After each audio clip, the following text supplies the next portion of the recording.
Selamat datang di mata kuliah Manajemen Strategik.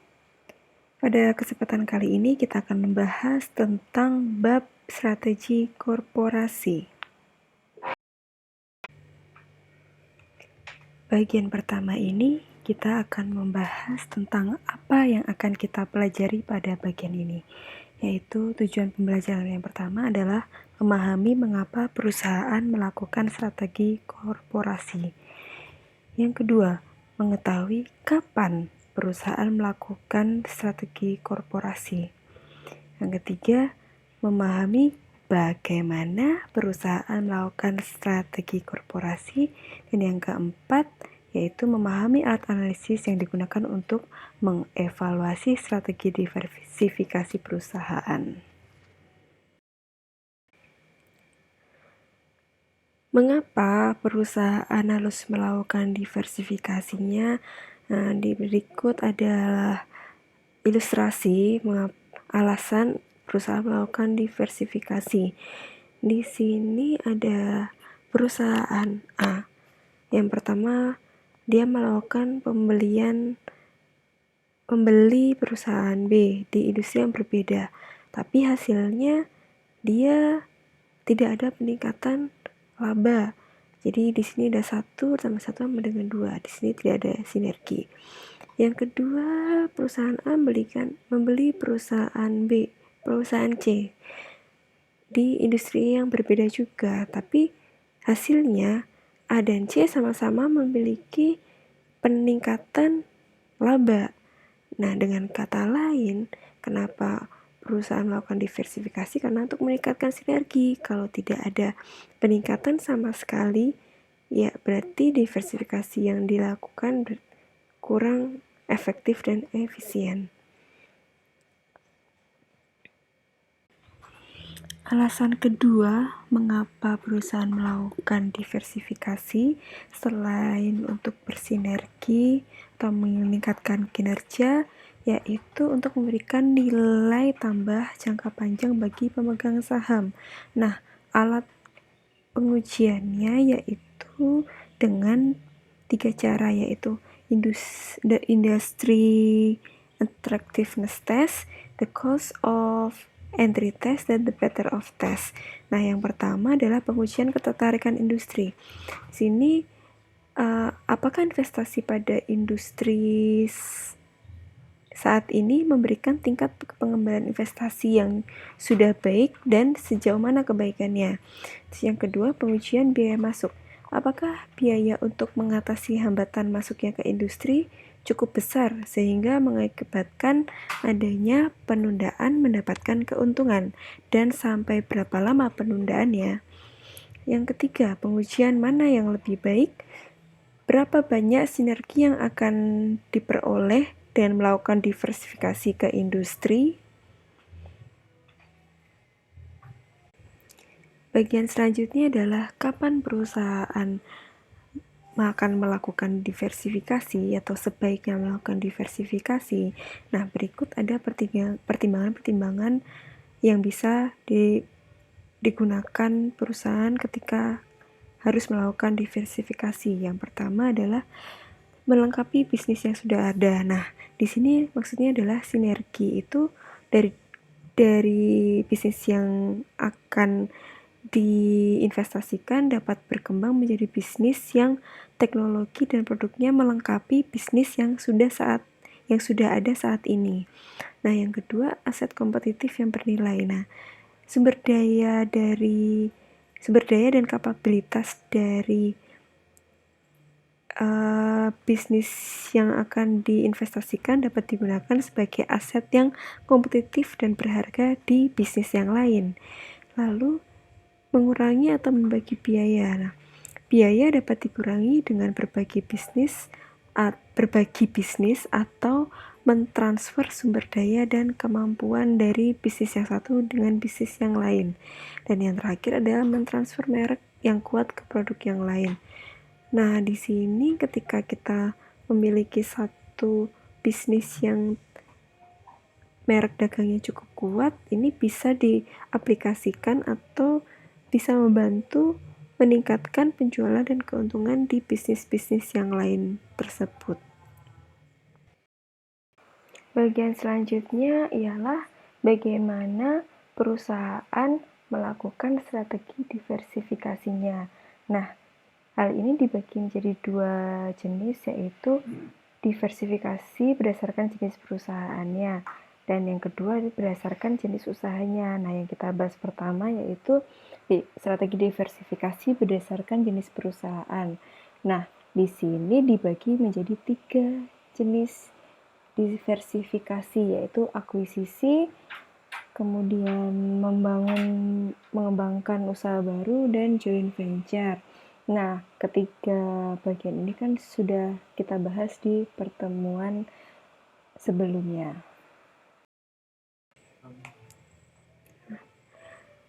Berikut pertimbangan-pertimbangan yang bisa diambil untuk perusahaan melakukan diversifikasi jenis perusahaan apa yang tepat untuk strateginya. Di sini ada 6 pertimbangan. Yang pertama adalah ketersediaan keterampilan dan sumber daya in-house. Nah, kalau perusahaan memiliki sumber daya, ya mending membangun sendiri gitu. Kalau misalnya tidak memiliki sumber daya yang cukup, nah bisa lari ke akuisisi atau ke joint venture. Kemudian kecukupan waktu untuk mengembangkan dan meluncurkan bisnis. Nah, kalau waktunya perusahaan memiliki waktu yang cukup lama, bisa mengembangkan sendiri.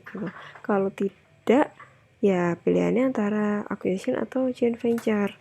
Kemudian biaya untuk mengakuisisi lebih tinggi daripada internal entry. Nah, biasanya untuk mengakuisisi itu biasanya membutuhkan biaya yang cukup tinggi karena kita harus beli sebuah perusahaan. Nah, kalau memang biayanya terlalu tinggi, mending kita bangun sendiri saja gitu. Terus kapasitas tambahan tidak akan mempengaruhi keseimbangan penawaran dan permintaan. Di sini kalau misalnya memang masih ada kapasitas yang nganggur dari perusahaan atau kelebihan kapasitas, nah mending membangun sendiri daripada mengakuisisi dan joint venture. Kemudian low resistance of incumbent firm to market entry. Di sini adanya resistensi yang rendah untuk perusahaan lama masuk ke pasar yang baru. Nah, kalau ada keengganan perusahaan-perusahaan yang lain untuk masuki pasar yang baru, mending kita bikin perusahaan yang baru saja gitu. Terus tidak ada persaingan head to head di industri yang ditargetkan. Nah, kalau misalnya sudah ada industri yang berkecimpung di industri tersebut, mending kita melakukan joint venture atau akuisisi. Nah, kalau misalnya tidak ada head to head, mending kita membangun sendiri secara internal.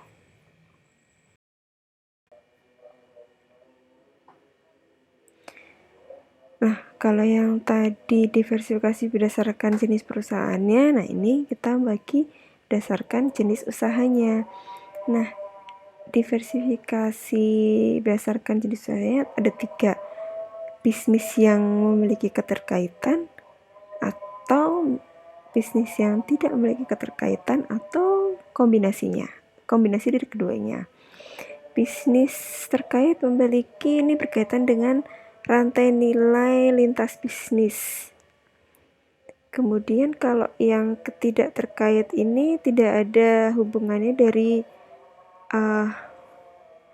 value chain, rantai nilai, aktivitas rantai nilainya, dan memiliki persyaratan sumber daya yang berbeda tanpa hubungan lintas bisnis yang penting dan kompetitif di tingkat rantai nilai.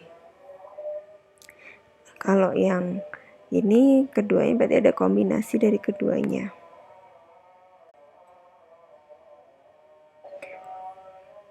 Nah, di sini strategi diversifikasi dengan bisnis terkait memiliki rantai nilai lintas bisnis dan kebutuhan untuk sumber daya yang bernilai kompetitif. Di sini ada satu rantai nilai itu kan bermula dari supply chain-nya, teknologi yang digunakan, kemudian operationnya, sales dan marketingnya seperti apa, distribusi, sampai dengan berkaitan dengan berhadapan langsung dengan customer. Nah, di sini bisnis yang terkait ini yang mana gitu. Apakah kita mau mengakuisisi atau membuat sendiri bisnis atau joint venture dengan divisi yang memiliki sales and marketingnya saja atau distribusinya saja. Jadi meningkatkan rantai nilai dari suatu perusahaan.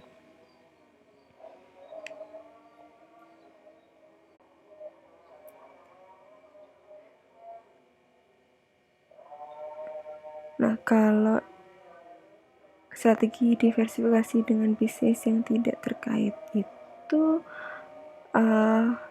perlu 3 pertimbangan.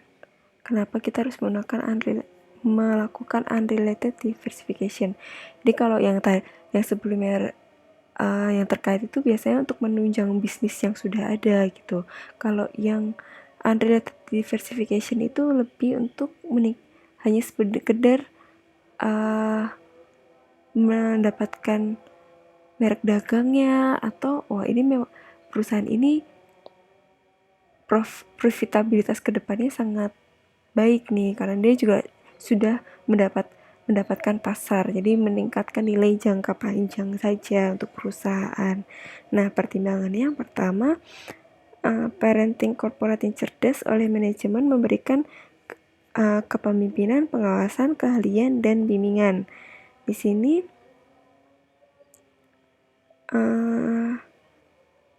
perusahaan head office-nya itu menyediakan sumber daya umum atau parenting yang bisa menurunkan biaya operasi dan meningkatkan efisiensi badan usaha. Jadi parent company-nya itu sudah cukup kuat, dia bisa memberikan budaya-budaya yang baik untuk perusahaan yang didiversifikasikan. Kemudian yang kedua adalah alokasi lintas bisnis sumber daya keuangan. Ini berfungsi untuk pasar modal internal, alokasi surplus arus kas dari bisnis satu untuk mendanai kebutuhan modal bisnis yang lain. Jadi ini nggak ada hubungannya dengan proses bisnisnya, tapi kita yang pertama mendapatkan budayanya, yang kedua kita masalah permodalannya. Kita mendapatkan tambahan suntikan modal dari diversifikasi bisnisnya. Kemudian yang ketiga adalah mengakuisisi dan merestrukturisasi perusahaan yang kurang bernilai. Karena mengakuisisi perusahaan yang kinerja buruk dengan harga rendah, kalau perusahaannya kita udah cukup kuat, kepemimpinannya, manajemennya, kita bisa meningkatkan nilai dari perusahaan itu. Bisa digunakan untuk turnover kapabilitas atau untuk merestrukturisasi peningkatan kinerja dan profitabilitas. Jadi di sini dilihat dari parent company-nya, apakah dia cukup kuat. Nah, ini bisa untuk meningkatkan kinerja perusahaan yang kita akuisisi, kita diversifikasi. Yang ketiga, untuk strategi diversifikasi kombinasi antara related dan unrelated. Dan jenisnya itu ada 4, mana yang sebaiknya perusahaan pilih. Di sini berkaitan dengan tujuan lagi ya, tujuan perusahaan itu apa. Apakah dia mau melakukan diversifikasi untuk bisnis yang dominan, di mana dia perusahaan yang didiversifikasi itu bisa menyumbangkan 50-80% dari total pendapatan, dan sekumpulan perusahaan kecil terkait atau tidak terkait yang menyumbangkan sisanya. Jadi dia beberapa dan dia memilih dari dominan itu bisa memberikan 50-80% total pendapatan. Terus yang kedua, narrowly diversified firms. Ini tujuan perusahaan ini, dia mau mengakuisisi perusahaan yang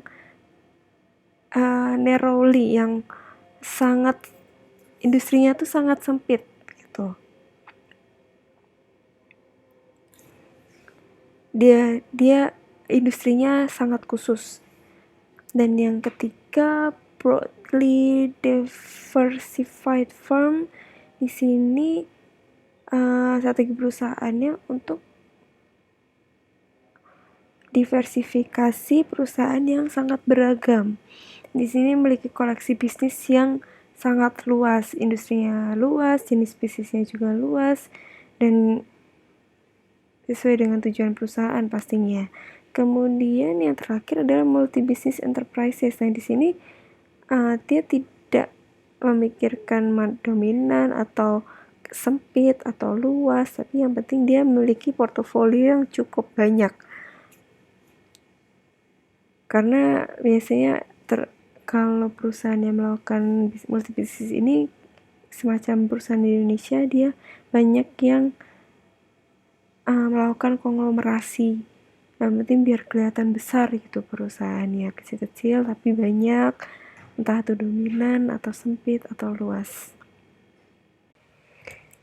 Bagian terakhir pada bab ini yaitu cara mengevaluasi strategi perusahaan diversifikasian. Ada 6 langkah untuk mengevaluasi. Yang pertama adalah attractiveness of industry. Di sini kita akan membahas ketertarikan industrinya. Yang kedua, strength of business unit, kekuatan unit bisnis yang sudah ada. Yang ketiga, cross business strategic fit.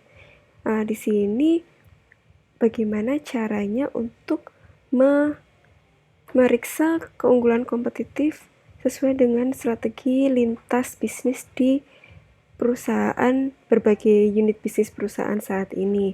Kemudian yang keempat, memeriksa apakah sumber daya perusahaan saat ini sesuai dengan persyaratan dari jajaran berbagai unit bisnis yang ada saat ini. Yang kelima, mengalokasikan sumber daya yang ada. Dan yang keenam adalah langkah untuk strategi yang baru. Langkah pertama untuk mengevaluasi efektivitas strategi diversifikasian yang pertama adalah mengevaluasi ketertarikan industrinya. Jadi yang kita evaluasi adalah industrinya saat ini seperti apa. Nah, caranya adalah dengan menjawab 3 pertanyaan ini dengan ketujuh indikator yang ada. Yang pertama, pertanyaannya adalah apakah setiap industri sudah mewakili pasar yang baik untuk perusahaan? Yang kedua, industri mana yang paling menarik dan yang paling tidak menarik? Lalu setelah itu seberapa menarikkah portofolio seluruh kelompok industri? Dan lalu indikator-indikator yang bisa kita gunakan yaitu ukuran pasarnya dan tingkat pertumbuhan yang diproyeksikan. Yang kedua adalah profitabilitas industri dan intensitas persaingan di antara para pesaing pasar. Apakah kita masih memiliki potensi yang cukup besar profitabilitas di industrinya dan sampai sejauh mana persaingan di antara para pesaing pasar itu. Kemudian faktor musiman dan siklus untuk melihat prioritas dalam jangka pendek, mana yang akan kita dahulukan, mana yang ini belum siklusnya, ini belum musimnya, kita fokus di bisnis yang lain. Kemudian peluang dan ancaman yang muncul. Keenam, faktor sosial, politik, peraturan, dan lingkungan, yaitu PESTEL. Kemudian terakhir adalah menganalisis ketidakpastian industri dan risiko bisnis. Langkah kedua dalam mengevaluasi strategi diversifikasian yaitu mengevaluasi kekuatan kompetitif unit bisnis. Nah, setelah yang pertama tadi kan kita mengevaluasi ketertarikan bisnis. Nah, ini kita aplikasikan di sumbu Y. Nah, di sumbu X yaitu kekuatan kompetitifnya. Nah, bulatan-bulatan ini menunjukkan seberapa besar revenue-nya dibandingkan dengan pesaingnya dan di kelompok industrinya. Nah, di sini menunjukkan bahwa bisnis A ini memiliki ketertarikan ketertarikan industrinya cukup tinggi dan penghasilan di industrinya cukup besar. Nah, kalau yang di bisnis C, dia penghasilannya paling besar di antara industri-industri yang lain di portofolio ini, tapi ketertarikan industrinya lebih rendah dibandingkan di bisnis A. Nah, kalau di bisnis B, dia penghasilannya sangat kecil dan kekuatan kompetitifnya sangat rendah juga. Itu jadi dari di bagian ini kita bisa mengambil keputusan dari warnanya. Nah, di warna kuning ini menjadikan prioritas yang tinggi untuk mengalokasikan sumber dayanya, karena ini masih potensinya sangat besar ini untuk ketertarikan industrinya, dan potensi untuk mengembangkan penghasilannya juga masih besar. Jadi alokasi sumber dayanya dia menjadi prioritas. Kemudian yang warna ungu ini medium priority for resource allocation. Nah, di sini alokasi sumber daya yang kedua dibandingkan di bisnis A, bisnis C-nya ya, karena medium. Kemudian yang low priority for resource allocation itu yang ada di bagian abu-abu, karena dia kekuatan kompetitifnya rendah dan attractiveness-nya di industri juga sangat rendah. Jadi ini untuk fokus di sana kita prioritasnya yang paling terakhir. Langkah ketiga untuk mengevaluasi strategi korporasi yaitu memeriksa potensi keunggulan kompetitif diversifikasi. Nah, di sini perusahaan harus mengidentifikasi bisnis-bisnis apa yang dimiliki dan semua aktivitas rantai nilainya. Nah, di bawah itu kan ada legenda dari masing-masing aktivitas rantai nilainya. Nah, di situ kita mengidentifikasi mana saja yang bisa yang ada keunggulan kompetitifnya dan bisa di share activitiesnya.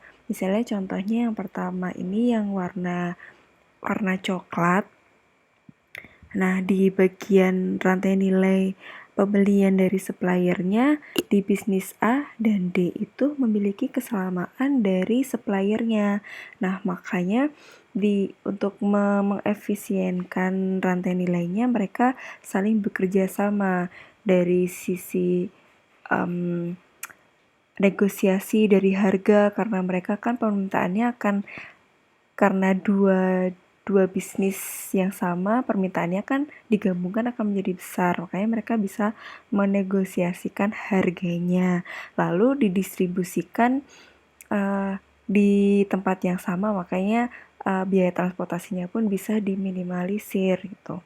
Kemudian untuk yang warna hijau, ini ada kesempatan untuk sharing teknologi dan transfer kemampuan teknikal dan bisa menggabungkan untuk research dan development-nya, karena ini di aktivitas teknologinya. Jadi misalnya di bisnis A dan E, dia bisa bekerja sama untuk hal yang itu. Nah, kemudian yang mungkin bisa kolaborasi yang sama itu di warna hijau, kuning, dan ungu. Di sini ada kesempatan untuk berkolaborasi di bagian penjualan, marketing, distribusi, dan servisnya, karena di end usernya kan dia bisa bekerja sama untuk bisnis B, C, dan D seperti itu, karena mungkin segi pemasarannya sangat mirip dan distribusinya seperti itu. Nah, kalau yang untuk yang polosan legendanya berarti dia tidak ada kecocokan peluang kecocokan untuk yang lebih strategis yang bisa melakukan kolaborasi bersama. Langkah keempat untuk mengevaluasi strategi korporasi yaitu menguji kecocokan sumber daya menggunakan matriks growth share dari BCG. Nah, di sini matriksnya di sumbu Y adalah market growth rate, kemudian di sumbu X-nya adalah relative market rate. Nah, di sini ada 4 simbol, yaitu question mark, stars, dogs, dan cash cows. Nah, di sini contoh kecocokan sumber daya yang kita gunakan adalah dari segi finansialnya. Nah, kembali lagi dari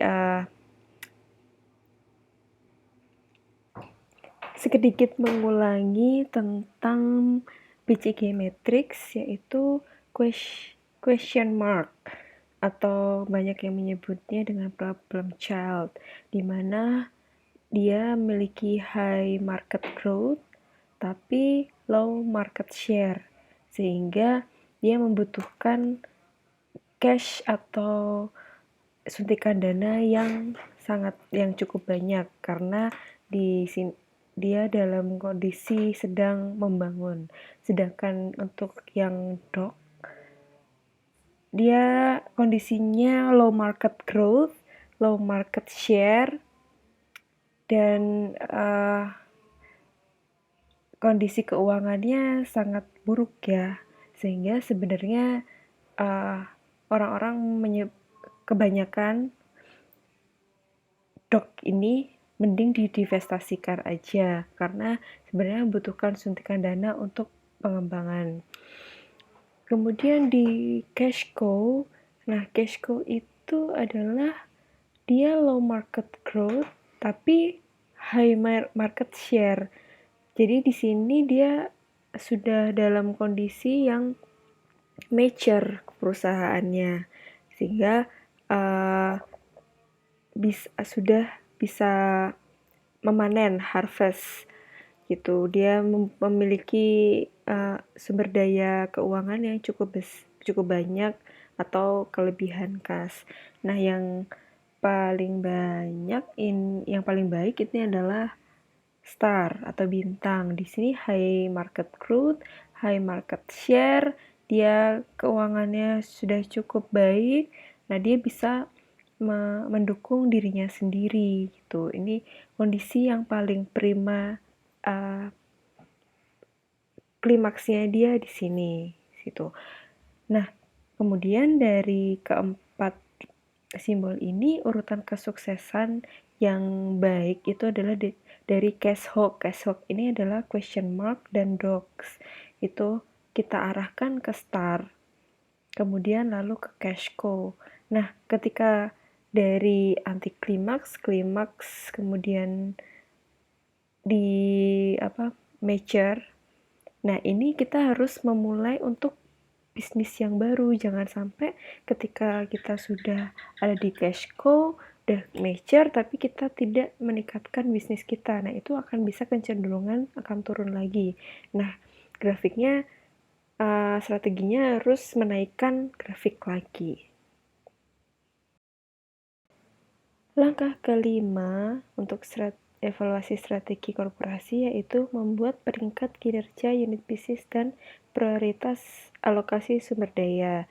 Nah, yang sebelumnya itu kita sudah menguji kecocokan sumber dayanya, baru sekarang kita melihat prioritas yang akan kita alokasikan sumber dayanya. Nah, ini kriterianya yaitu yang pertama, arus kasnya positif, kemudian dia butuh pertumbuhan penjualannya meningkat. Nah, pertumbuhan penjualan itu bukan berarti dia meningkat dari tahun sebelumnya, tapi dia selalu positif gitu. Bukan sekedar meningkat dari tahun sebelumnya, tapi dia selalu bertumbuh. Kemudian ada pertumbuhan laba, lalu ada earning contribution atau kontribusi laba. Ini adalah margin kontribusi yang dihitung dari harga jual per unit dikurangi biaya variabel per unit. Juga dikenal sebagai kontribusi rupiah per unit. Jadi kita mengukur bagaimana satu unit produk bisa menghasilkan, berkontribusi terhadap laba perusahaan secara keseluruhan. Jadi satu produk dia bisa menghasilkan berapa untuk perusahaan. Ini memberikan satu cara untuk menunjukkan potensi keuntungan dari produk tertentu yang ditawarkan oleh perusahaan, dan menunjukkan porsi penjualan yang mampu menutupi biaya tetap perusahaan. Setiap sisa pendapatan yang tersisa setelah menutupi biaya tetap adalah laba yang dihasilkan. Jadi intinya di sini biaya variabelnya itu tertutupi dengan biaya penjualannya dia. Dan terakhir adalah return on capital invested. Di sini kita bisa menghitung penghasilan dari dana yang diinvestasikan. Solusinya adalah mengarahkan sumber daya ke unit bisnis dengan laba dan prospek pertumbuhan yang paling cerah, paling baik dari kelima indikator tersebut, serta strategi dan sumber daya yang solid. Langkah ke-6 yang terakhir untuk evaluasi strategi korporasi yaitu memperbarui langkah strategis. Kita mengevaluasi dari yang sebelum-sebelum itu konklusinya seperti apa. Nah, di sini pilihan strategi untuk perusahaan yang telah didiversifikasi itu ada 4, yaitu yang pertama tetap kompak, di mana yang sekarang itu membangun relasi yang dengan baik dengan jajaran bisnis yang ada sekarang. Nah, hal ini masuk akal dilakukan ketika jajaran bisnis saat ini masih menawarkan peluang pertumbuhan yang menarik dan dapat menghasilkan nilai tambah ekonomi bagi pemegang saham. Jadi masih bisa mengembangkan pasar yang ada. Nah, yang kedua, memperluas basis diversifikasi. Nah, di sini berarti kita menambah diversifikasi lagi. Di sini karena dengan memperluas ini memperoleh lebih banyak bisnis dan membangun posisi dalam industri terkait atau tidak terkait. Jadi isinya masih ada ideal capacity ya. Jadi untuk bisa memperluas basis diversifikasinya. Dan yang kedua, tambahan bisnis ini akan semakin melengkapi dan memperkuat posisi pasar dan kemampuan kompetitif bisnis di industri di mana perusahaan itu menginvestasikan sahamnya. Terus yang ketiga, melepas beberapa bisnis dan mengundurkan diri ke basis diversifikasi yang lebih sempit. Nah, tadi ada setelah kita mengevaluasi dari matriks itu ada yang pasarnya kayaknya sulit untuk berkembang dan kayaknya ngabis-ngabisin duit doang. Makanya mending didivestasikan saja dan kita akan lebih fokus pada diversifikasi yang lebih sempit lagi. Gitu. Di sini keluar dari bisnis yang lemah secara kompetitif yang berada di industri yang tidak menarik atau kurang memiliki strategi dan sumber daya yang memadai. Makanya perusahaan lebih memfokuskan sumber daya perusahaan pada bisnis di area industri yang sudah dipilih dengan hati-hati tersebut. Dan yang terakhir adalah merestrukturisasi jajaran bisnis perusahaan melalui campuran antara divestasi dan akuisisi baru. Nah, di sini maksudnya adalah perusahaan menjual bisnis yang kurang kompetitif, bisnis yang industri yang tidak menarik, dan bisnis dengan sedikit strategi dan sumber daya bisnis yang tidak pada intinya. Nah, hasil dari divestasinya itu digunakan untuk menambah kapasitas utang yang tidak digunakan dan bisa melakukan akuisisi di industri lain yang mungkin lebih menjanjikan. Sekian presentasi dari saya. Jika ada pertanyaan atau hal yang ingin didiskusikan, silahkan komen di forum. Terima kasih.